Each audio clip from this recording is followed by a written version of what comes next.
प्रधानमंत्री मोदी विकसित भारत का एक प्रारूप बता रहे हैं। जो नया कानून, जो नया तरीका, जो नया सेटअप जो तैयार हो रहा है, ये कैसे उस लक्ष्य को पाने में मदद करेगा? कि माननीय प्रधानमंत्री जो कहते हैं पूरा विश्व उसको सुनता है, और केवल सुनता ही नहीं है, उसको अपने अपने राष्ट्रों में लागू करने की कोशिश करता है। इसमें क्या होने जा रहा है? फिजिक्स, केमिस्ट्री बच्चा पढ़ते हुए भी या मैथ्स पढ़ते हुए भी वो म्यूजिक ले सकता है, फाइन आर्ट्स ले सकता है। इससे अब तक क्या हासिल हुआ? बहुत कुछ हासिल हुआ है। Indian knowledge system, Indian arts, Indian culture और इंडियन लैंग्वेजेस की हमें भारत को ज्ञान की महाशक्ति के रूप में विकसित करना है। We have to develop our learners as global citizens, but they should remain connected to their roots and light but tight एक regulatory light but tight regulatory framework जो है ये दिया जाना चाहिए। हमारे माननीय शिक्षा मंत्री श्री धर्मेंद्र प्रधान जी के द्वारा उसको लोकसभा में प्रस्तुत किया गया है। इसमें जो मुख्य चीज़ है, एक तो बड़ी चीज़ ये है कि इसको विकसित भारत के साथ जोड़ा गया है। इससे क्या फायदा होगा? इससे बहुत फायदा होगा। नुकसान क्या क्या होगा? नहीं, नुकसान मुझे नहीं लगता कि नुकसान कुछ होगा इसमें। बहुत सारे लोग ये कह रहे हैं कि देखिए, इस तरह से हर चीज को प्रधानमंत्री मोदी जो है सेंट्रलाइज्ड कर दे रहे हैं। तो ऑनलाइन पूरी की पूरी व्यवस्था होगी। जो अब तथाकथित इंस्पेक्टर राज था, इतनी सारी कमेटीज बनना, ये जाना, लोगों का विजिट करना, ये सब चीजें बंद हो जाएंगी। नमस्कार, कैपिटल टीवी में आपका स्वागत है। प्रधानमंत्री मोदी ने 2047 तक भारत को एक विकसित राष्ट्र बनाने का संकल्प लिया है, लेकिन यह संकल्प कैसे पूरा हो? प्रधानमंत्री मोदी एक एक चीज को बहुत नाप तौल कर अपनी नीति को आगे बढ़ा रहे हैं। अभी पार्लियामेंट सत्र के अंदर जब एक बिल आया तो कई सारे लोगों के कान खड़े हो गए। बिल का नाम है विकसित भारत शिक्षा अधिष्ठान विधेयक। अब अचानक से शिक्षा के ऊपर, जबकि ये जानते हुए कि भारतीय जनता पार्टी की जब भी कोई सरकार आती है, शिक्षा में जरा सा भी कुछ उलटफेर करने की कोशिश करती है, बवाल मच जाता है पूरी दुनिया भर में कि सेफ्रोनाइजेशन हो रहा है, ये हो रहा है, वो हो रहा है। लेकिन फिलहाल इस बिल को पार्लियामेंट्री कमेटी के पास भेज दिया गया है। वहां पर अलग अलग पॉलिटिकल पार्टीज इनके ऊपर विचार रखेगी। लेकिन आज हम बात करेंगे कि इस बिल को लाने की जरूरत क्यों पड़ी, इस बिल में क्या प्रावधान है, और प्रधानमंत्री मोदी की रणनीति क्या है, सोच क्या है, इस पूरे नए कानून को लाने के पीछे का एक मकसद क्या है। और इस पे बात करने के लिए हमारे साथ आज स्टूडियो में एक ऐसे शख्स हैं, आप कह सकते हैं कि प्रधानमंत्री मोदी की सरकार जब से आई है उसमें जो कुछ भी शिक्षा में बदलाव हुआ है, उनके इनपुट उसमें है। इनसे बेहतर आदमी कोई नहीं हो सकता। प्रोफेसर डीपी सिंह साहब, आपका बहुत बहुत स्वागत है। धन्यवाद। मैं आपको बता दूं, फिलहाल वो Tata institute of social science में चांसलर हैं, फॉर्मर यूजीसी के चेयरमैन रहे, इंदौर में सागर यूनिवर्सिटी में, बीएचयू में बाकायदा ये वाइस चांसलर के पद पर रहे। शिक्षाविद ये बड़े जाने माने हैं, और जिस तरह का बदलाव इस देश में शिक्षा में हो रहा है, बहुत सारा क्रेडिट आपको भी जाता है। एक तो आपने जो काम किया उसके लिए बहुत बहुत बधाई हो। जी धन्यवाद आपको। लेकिन आज हम ये समझेंगे कि ये कानून जो सरकार लाना चाह रही है या जो तैयार किया गया है, इसके पीछे का मकसद क्या है, इसकी ज़रूरत क्यों पड़ी? बहुत सही बात कही आपने कि ये शिक्षा जो है एक परिवर्तन का माध्यम है, न केवल सामाजिक परिवर्तन का बल्कि एक राष्ट्र निर्माण का माध्यम है, और पूरे विश्व में एक राष्ट्र की सहभागिता सुनिश्चित करने का भी माध्यम है। और जो हमारी राष्ट्रीय शिक्षा नीति माननीय प्रधानमंत्री श्री नरेंद्र मोदी जी के नेतृत्व में आई है जुलाई 2020 में, वो राष्ट्रीय शिक्षा नीति अपने आप में एक परिवर्तनकारी उसके उद्देश्य को लेकर के आई है। और ये जो राष्ट्रीय शिक्षा नीति है, ये 21वीं सदी की पहली शिक्षा नीति है, और जो कि 34 वर्षों के बाद कोई शिक्षा नीति देश में आई है। इससे पहले जो शिक्षा नीति थी वो 1986 की थी। राष्ट्रीय शिक्षा नीति हमारी 2020 ये कहती है कि हमें अपने विद्यार्थियों को अपनी भारतीय जड़ों से जुड़े रखते हुए उन्हें वैश्विक नागरिक बनाना है। तो we have to develop our learners as global citizens, but they should remain connected to their roots. और इसको हमारे माननीय प्रधानमंत्री जी बार बार दोहराते भी हैं। और उन्होंने ये भी कहा कि जो राष्ट्रीय शिक्षा नीति है ये किसी सरकार की शिक्षा नीति नहीं है, ये पूरे राष्ट्र की है और ये पूरे राष्ट्र के विकास के लिए शिक्षा नीति है। और इसलिए सभी के सहयोग से सबके शैक्षिक विकास के लिए नीति है। जैसा वो हमेशा कहते हैं कि सबका साथ, सबका विकास, सबका विश्वास, सबका प्रयास। और अब तो एक विकसित भारत 2047 की उन्होंने एक दृष्टि दी है जिसमें नवाचार है, नागरिक सशक्तिकरण है, ये सब बातें हैं। उसके अलावा टैलेंट, ट्रेड, टेक्नोलॉजी, टूरिज्म, इसकी भी उसमें चर्चा है। तो इस दृष्टि के साथ ये जो विकसित भारत शिक्षा अधिष्ठान बिल 2025 कैबिनेट की अप्रूवल के बाद लोकसभा में जो प्रस्तुत किया गया है और जिसे अभी बृहद चर्चा के लिए जेपीसी को भेजा गया है, तो उसका उद्देश्य यही है कि विकसित भारत 2047 के लिए पूरा ऐसा एक रेगुलेटरी फ्रेमवर्क तैयार किया जाए जिसके माध्यम से हम युवाओं को वैश्विक नागरिक के रूप में विकसित करें, उन्हें सक्षम बनाएं, उन्हें दक्ष बनाएं, उन्हें कुशल बनाएं, उन्हें टेक्नोलॉजी इनेबल्ड बनाएं, उन्हें भारतीय ज्ञान परंपरा से जोड़े हुए ये सब चीज़ें करें। मुझे आप बताइए, आप राष्ट्रीय शिक्षा नीति के बारे में आपने बात की, ये आपके कार्यकाल में सब कुछ लागू हुआ? जी, जब मैं यूजीसी चेयरमैन था उसी समय। तो ये मुझे बताइए कि इससे अब तक क्या हासिल हुआ? बहुत कुछ हासिल हुआ है, बहुत कुछ हासिल हुआ है, क्योंकि देखिए जो राष्ट्रीय शिक्षा नीति 2020 है उसका फोकस है मल्टीडिसिप्लिनरिटी पर ऊपर है, बहुविषयकता के ऊपर है और होलिस्टिक एजुकेशन के ऊपर, समग्र शिक्षा के ऊपर है। और इसके लिए बहुत सारे प्रावधान इसमें किए हुए हैं। टेक्नोलॉजी इनेबल्ड एजुकेशन पे इस पर फोकस किया गया है। Indigenous knowledge system, Indian knowledge system, Indian arts, Indian culture और इंडियन लैंग्वेजेस, भारतीय भाषाओं और मातृभाषा में शिक्षा, इसको पे भी इसमें राष्ट्रीय शिक्षा नीति में जोड़ दिया गया है। तो इसको ही ध्यान में रखते हुए बहुत से प्रावधान यूजीसी के द्वारा, एआईसीटी के द्वारा, एनसीटी के द्वारा और मिनिस्ट्री ऑफ स्किल डेवलपमेंट के अंतर्गत national council for vocational training के द्वारा किए गए हैं। और क्योंकि स्किल डेवलपमेंट में भी के लिए भी इसमें बहुत फोकस है, इसलिए कक्षा 6 से लेकर के ये बड़ा बदलाव किया गया है। कक्षा 6 से लेकर के जो है वोकेशनल ओरिएंटेशन बच्चों को दिया जाएगा, उनको वोकेशनल कोर्सेज पढ़ाए जाएंगे। सामान्य शिक्षा के साथ साथ आईटीआई और पॉलिटेक्निक को और सशक्त किया जाएगा। जो हमारी टेक्निकल एजुकेशन है उसको और अधिक एम्प्लॉयमेंट से जोड़ा जाएगा। डिमांड ड्रिवन, डेवलपमेंट ड्रिवन और इंडस्ट्री ड्रिवन एजुकेशन पे और पाठ्यक्रमों पे फोकस किया जाएगा।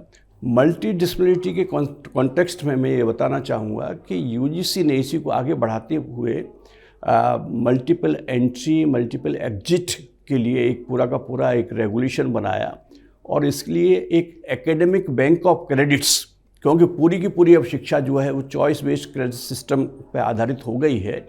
इसका अभिप्राय ये है कि कोई भी बच्चा यदि वो पढ़ रहा है और किसी कारण से मान लीजिए वो बीच में पाठ्यक्रम छोड़ता है, तो उसके बाद वो जब चाहे उसको रीजॉइन कर सकता है, लेकिन इस दौरान जो भी उसने पढ़ा होगा उसके कुछ क्रेडिट्स होंगे। वो क्रेडिट जो है एक तरह से जैसे बैंक का अकाउंट होता है वैसे ही हमारा एकेडमिक बैंक ऑफ क्रेडिट्स में जुड़ जाएगा और वो आगे जा कर के certificate, diploma, advance diploma, degree, यहाँ तक कि पीजी तक, तो स्कूल लेवल से लेकर के पीएचडी तक का ये पूरा का पूरा चॉइस बेस्ड क्रेडिट सिस्टम जो है नेशनल क्रेडिट फ्रेमवर्क ये बनाया गया है इस राष्ट्रीय शिक्षा नीति के अंतर्गत, जो कि जॉइंटली बनाया है मिनिस्ट्री ऑफ एजुकेशन के अंतर्गत। जितने भी हमारे ये सब ऑर्गन्स हैं जैसे यूजीसी है, एआईसीटी है, एनसीटी है, सीबीएसई है, एनसीईआरटी और मिनिस्ट्री ऑफ स्किल डेवलपमेंट के अंतर्गत एनसीवीटी है, national council for vocational training. तो इन सब ने मिलकर के जॉइंटली बनाया है in the interest of the students. और इसी तरह से फॉर हायर एजुकेशन के लिए national higher education qualification framework बनाया गया है, जिसमें कि 3 साल के पाठ्यक्रम अंडर ग्रेजुएट लेवल के और 4 इयर्स के रिसर्च इंटेंसिव पाठ्यक्रम ये भी लागू किए गए हैं। तो ये बड़ा परिवर्तन मल्टी डिसिप्लिनरी के कंटेक्स्ट में एक बड़ी चीज़ ये है जो कि मुझे लगता है कि विद्यार्थियों के लिए पहली बार सुलभ हुई है। वो ये है कि हम जानते हैं सभी कि अभी जैसे मान लीजिए कोई बच्चा बीएससी कर रहा है तो बीएससी में सब्जेक्ट्स होते थे फिजिक्स, केमिस्ट्री, मैथ्स या जूलॉजी, बॉटनी, केमिस्ट्री। हाँ। ऐसे ही किसी के पास ह्यूमैनिटीज़ है, आर्ट या सोशल साइंसेस है तो उसके फिक्स्ड सब्जेक्ट्स थे। अब ऐसा नहीं है, अब 2 सब्जेक्ट उस विषय से संबंधित होंगे, साइंस से संबंधित होंगे, स्ट्रीम से संबंधित। एक कोई विषय वो विद्यार्थी अपनी रुचि के अनुसार, इसका मतलब ये हुआ कि ये फिजिक्स, केमिस्ट्री बच्चा पढ़ते हुए भी या मैथ्स पढ़ते हुए भी वो म्यूजिक ले सकता है, फाइन आर्ट्स ले सकता है या कोई भी ऐसा सब्जेक्ट्स ले सकता है। लाइकवाइज ये पहल पहली बार हुई है और मुझे लगता है ये विद्यार्थियों के हित में है। और मल्टीपल एंट्री और मल्टीपल एग्जिट और एकेडमिक बैंक ऑफ क्रेडिट, ये इन्होंने एक बहुत बड़ा रास्ता सुगम कर दिया विद्यार्थियों को। तो ये तो शिक्षा नीति के बारे में आपने बता दिया। जी जी जी। ये जो नया बिल आया है जी जी जी, इसमें क्या होने जा रहा है?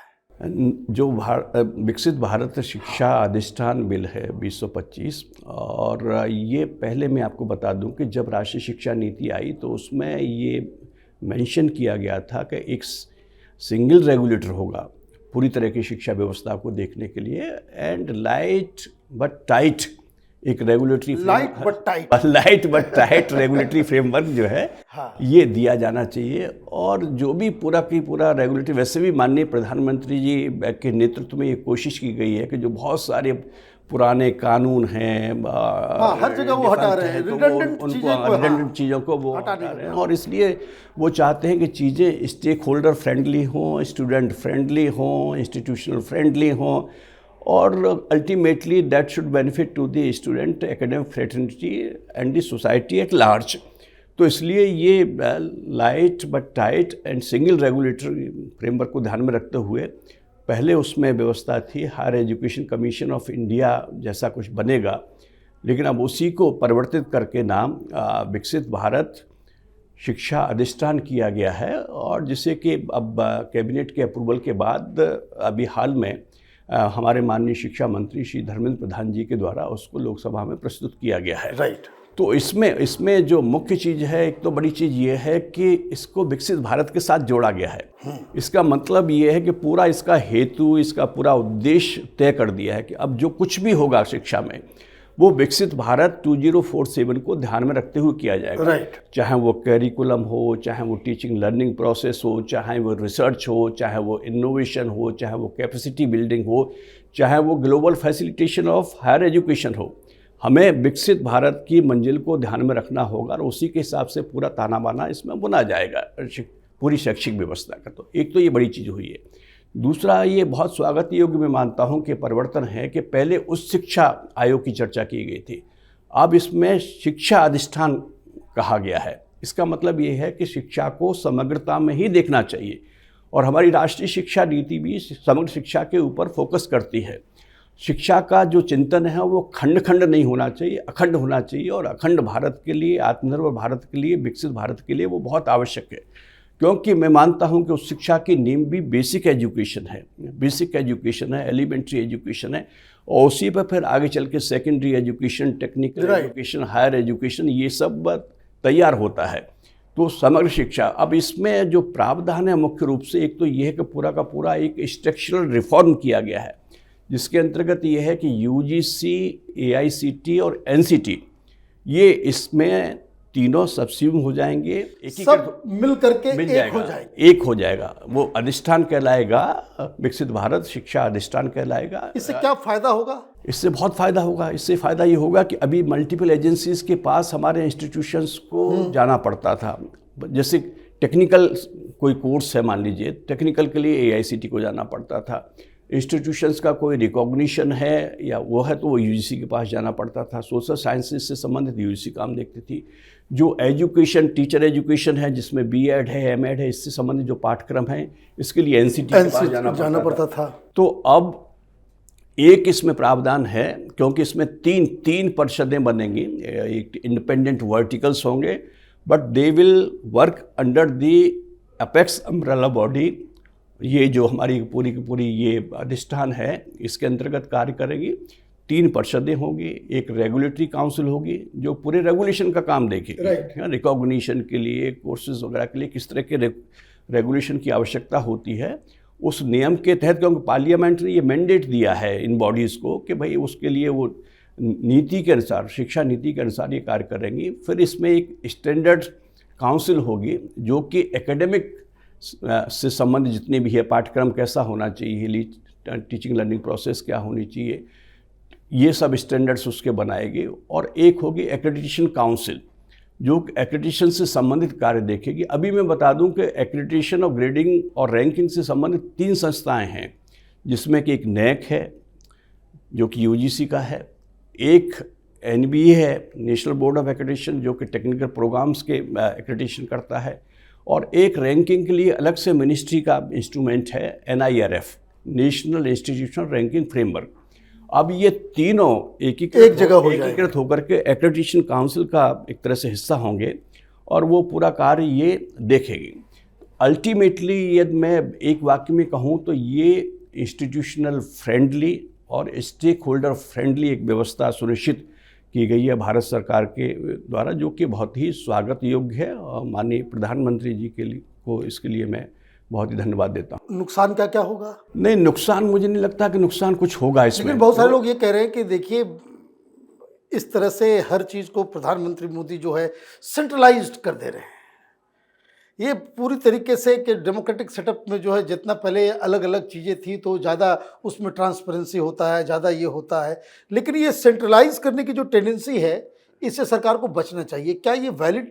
नहीं, मुझे लगता है, देखिए, क्योंकि हमारी जो शिक्षा है वो कंकरेंट संविधान की समवर्ती सूची का हिस्सा है, कंकरेंट लिस्ट का है। इसका अभिप्राय यह है कि जो पॉलिसीज से संबंधित विषय होंगे वो केंद्र शासन के द्वारा, पार्लियामेंट के द्वारा किया जाएगा कार्य, और उसका इम्प्लीमेंटेशन जो है वो राज्य सरकार के द्वारा किया जाएगा। तो यहाँ मैं ये स्पष्ट कर दूँ कि जहाँ तक इसकी डेमोक्रेटिक सेटअप को ध्यान में रखते हुए ही जो हमारा ये अधिष्ठान है और इसकी जो तीनों परिषदें हैं, इनमें हमारा जो प्रस्तावित विधेयक है इसके अंतर्गत ये व्यवस्था की गई है कि इसमें स्टेट हायर एजुकेशन जो इंस्टीट्यूशंस होंगे उनके प्रतिनिधि भी होंगे। इसके अलावा रोटेशन के हिसाब से जो विभिन्न राज्य हैं उनके द्वारा नामित व्यक्ति भी होंगे। तो मतलब स्टेट्स का भी रिप्रेजेंटेशन इसमें होगा केंद्र के साथ साथ, और इसलिए केंद्रीकृत व्यवस्था होगी, लेकिन उसमें केंद्रीकरण नहीं होगा। अच्छा। और ये जो है मुझे लगता है इससे उनको संस्थाओं को फ़ायदा ही होगा, क्योंकि इसमें एक और चीज़ कही गई है कि ट्रांसपेरेंसी बनाए रखने के लिए रेगुलेटरी जो काउंसिल है उसके द्वारा एक सार्वजनिक पोर्टल तैयार किया जाएगा, और उस पोर्टल पे, पब्लिक पोर्टल पे पूरी की पूरी जानकारी जो है, चाहे वो मैनेजमेंट से संबंधित हो संस्थाओं की, चाहे वो फाइनेंस से संबंधित हो, चाहे वो कोर्सेज से संबंधित हो, चाहे फैकल्टी से संबंधित हो, या इवन इवैल्यूएशन से संबंधित हो, वो सारा ट्रांसपेरेंट तरीके से वो पूरा का पूरा उनको डालना होगा उस पोर्टल पर। वो ऑनलाइन पूरी की पूरी व्यवस्था होगी। जो अब तथाकथित इंस्पेक्टर राज था, इतनी सारी कमेटीज बनना, ये जाना, लोगों का विजिट करना, ये सब चीज़ें बंद हो जाएंगी। तो उस पोर्टल पर पूरी जानकारी होगी और उनकी जिम्मेदारी होगी संस्थाओं की कि भाई जो कुछ जानकारी दी गई है वो सत्य है, सत्य नहीं है तो उनके खिलाफ कार्रवाई की जा सकती है। और यही पूरी की पूरी जो जानकारी उपलब्ध होगी वही जानकारी एक्रेडिटेशन के लिए यूज की जाएगी। अभी क्या था कि नैक अलग से जानकारी मंगाती थी, एआईसीटी अलग से मंगाती थी, एनसीटी अलग से मंगाती थी, यूजीसी अलग से मंगाती थी, अलग अलग उसकी टीम्स जाती थी विजिट करने के लिए। तो ये एक बहुत लंबी प्रक्रिया से संस्थाओं को गुजरना पड़ता था। अब एक बात बताइए, प्रधानमंत्री मोदी जो विकसित भारत का एक प्रारूप बता रहे हैं, जो मुझे समझ में आ रहा है कि वो industrialisation, production, manufacturing hub Hindustan को बनाना चाहते हैं, एक नॉलेज हब भी बनाना चाहते हैं। जी। एक उस तरीके का जो टेक्नोलॉजी में हम दुनिया में सबसे आगे हो जाए अगले 10-15 सालों में, जिस तरीके से उनका फोकस जो है डिजिटलाइजेशन पे होता है। ये जो नया कानून, जो नया तरीका, जो नया सेटअप जो तैयार हो रहा है, ये कैसे उस लक्ष्य को पाने में मदद करेगा? क्योंकि हिंदुस्तान में हमेशा से हम लोगों ने भी देखा है, हम लोगों ने पीएचडी तक कर लिया और वो करिकुलम, वो पढ़ाई, वो किसी काम का बाजार में आता नहीं है। हिंदुस्तान में सबसे बड़ी समस्या यही है कि 95% लोग जो पढ़ाई करते हैं और जीविका उपार्जन के लिए जो वो काम करते हैं उसमें उनका कोई सामंजस्य नहीं होता है। क्या इस तरह के सेटअप से इसमें कुछ बदलाव होगा क्या? बिल्कुल बदलाव होगा, मैं ये मान कर के चल रहा हूँ, क्योंकि राष्ट्रीय शिक्षा नीति पूरी इसके लिए एक तरह से बेस तैयार करती है। और राष्ट्रीय शिक्षा नीति, जैसा कि मैंने शुरू में कहा, ये कहती है कि हमें अपनी ज़मीन से जुड़े होते रहते हुए विद्यार्थियों को वैश्विक नागरिक के रूप में बनाना है। इसका मतलब ये हुआ कि हमारी जो कुछ भारतीय ज्ञान परंपरा है, जो भी हमारा एंशिएंट विजडम है, जो कुछ प्राचीन काल से टाइम टेस्टेड चीज़ें हैं, है ना, श्रेष्ठ परंपराएं हैं, श्रेष्ठ ज्ञान हैं, हमारे शास्त्र हैं, तो इनमें से इनका निचोड़ हम लेते हुए जो most modern science and technology है और जो कुछ विश्व के स्तर पर उपलब्ध है, उसका भी हम उपयोग करते हुए हम अपने देश को आगे बढ़ाएं। और क्योंकि इसको अधिष्ठान को विकसित भारत के साथ जोड़ा गया है, और इसलिए विकसित भारत के लिए जो भी चिंतन है, जो भी दर्शन है, जो भी उसके डायमेंशंस हैं, उनको ध्यान में रखते हुए ही मुझे लगता है कि आगे के पाठ्यक्रमों में थोड़ा बदलाव की आवश्यकता होगी और उसको आगे करना चाहिए। यही नहीं, हमारी राष्ट्रीय शिक्षा नीति ये भी कहती है, एक बड़ा उद्देश्य उसका है कि हमें भारत को ज्ञान की महाशक्ति के रूप में विकसित करना है, और न केवल वैश्विक नागरिक, बल्कि हमें भारत को इस रूप से तैयार करना है कि पूरे विश्व को वो नेतृत्व दे सके। नेतृत्व किसके लिए? नेतृत्व इसके लिए पूरे विश्व की खुशहाली के लिए, एक क्लीन ग्रीन इन्वायरमेंट के लिए, बेटर लिविंग के लिए, खुशहाल विश्व के लिए और पूरे मानवता के कल्याण के लिए, जो कि हमारे भारत की दृष्टि रही है। और इसलिए यूजीसी ने एक फ्रेमवर्क तैयार किया था, educational framework for global citizenship in higher education.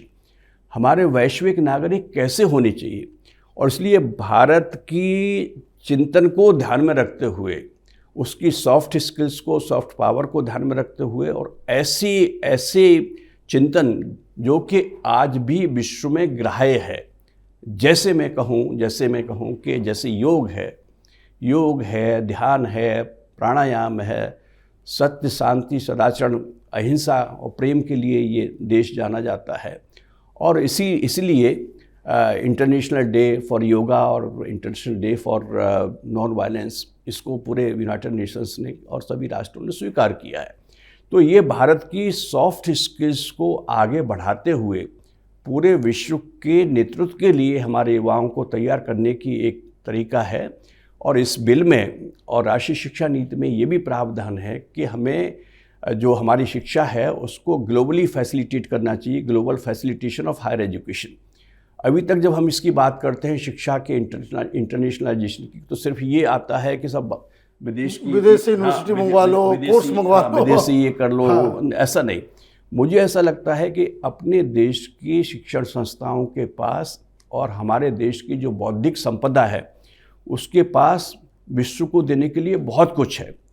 और इसलिए जो कुछ है हमारे पास, और आज तो टेक्नोलॉजी एक बहुत बड़ा तरीका है जिसके माध्यम से आप पूरे विश्व में कहीं भी पहुंच सकते हैं, तो उसके माध्यम से उसका और अधिक प्रचार प्रसार करना चाहिए। और ये पूरे बौद्धिक हमारे उसके लिए एक तरह से कम्युनिटी के लिए चुनौती भी है कि कैसे हम भारत की उस ज्ञान परंपरा को, जो कि आज पूरी विश्व की मानवता के कल्याण के लिए, लोक कल्याण के लिए और अच्छे विश्व के निर्माण के लिए आवश्यक है, उसको हम कैसे टेक्नोलॉजी का उपयोग करते हुए पूरे विश्व तक पहुंचाएं और उसमें एक वैश्विक नेतृत्व भारत ले। और अब भारत, आप देख ही रहे कि बदलता हुआ भारत, बिल्कुल। अब भारत और भारत के जो प्रधानमंत्री हैं वो सबसे लोकप्रिय नेताओं में से एक हैं पूरे विश्व के। तो ऐसी स्थिति में अब भारत जो कहता है और उसके माननीय प्रधानमंत्री जो कहते हैं, पूरा विश्व उसको सुनता है, और केवल सुनता ही नहीं है, उसको अपने अपने राष्ट्रों में लागू करने की कोशिश भी करता है।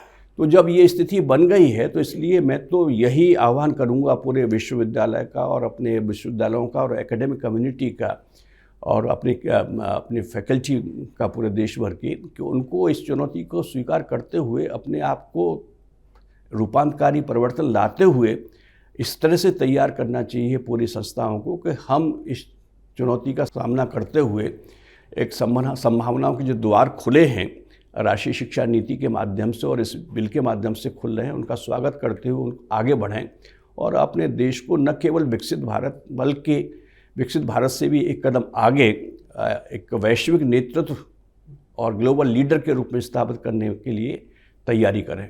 आपका बहुत बहुत धन्यवाद। आपने बिल के बारे में जितनी सारी जानकारियां दी, काश ये हिंदुस्तान के अंदर पार्लियामेंट के अंदर डिबेट होता और कायदे से इन सब चीज़ों के ऊपर रोशनी डाली गई होती तो हिंदुस्तान की जनता को जो है इस बिल को लेकर के बहुत सारे कन्फ्यूजन जो है वो खत्म हो गए होते। आपका बहुत बहुत धन्यवाद। आपको भी बहुत बहुत धन्यवाद मनीष जी, आपने मुझे अपने स्टूडियो में बुलाया। धन्यवाद। अगर आपको ये वीडियो पसंद आया तो आप इसे लाइक करें, शेयर करें और कैपिटल टीवी को सब्सक्राइब करें। धन्यवाद।